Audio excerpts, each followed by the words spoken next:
اكتر حاجة هتزود ثقتك في نفسك نجاحك. هتكون انسان ناجح، هتلاقي نفسك عندك شموخ كده وعظمة، طبعا عظمة لله، بس عندك ثقة في نفسك، وعندك مثابرة انك تقدم على الخطوة اللي بعدها، وتكون انسان ناجح، وتكون انسان عندك هدف.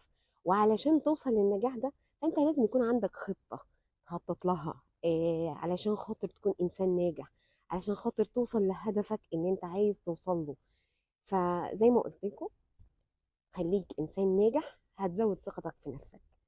غير كده اكيد هيكون عندك عدم ثقة، لانك دايما شايف نفسك فاشل، دايما شايف نفسك انسان عديم الفائدة.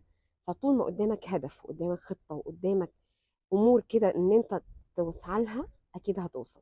غير ان 99% من نجاحك ده هيبقى متوقف على قدراتك وامكانياتك، سواء ماديه سواء معنويه سواء اي امكانيات، بس هي معتمده على قدراتك انت. ولما تحاول تقلد حد، قلده في الحاجه اللي تتناسب مع قدراتك انت، مش هتقلده في ان انت تبقى كوبي بيست او نسخه مستنسخه من الشخصيه دي. ما تحاولش تبقى حد تاني غير نفسك. انت حاول ان انت تقلد نفسك بكل ما تملك، وتسعى لنجاحك، وحط هدف لازم توصل له علشان ثقتك تزيد في نفسك. واهم حاجة ان ثقتك تزيد لنفسك. فعمرك ما هتبني ثقة غير لما تكون انسان ناجح.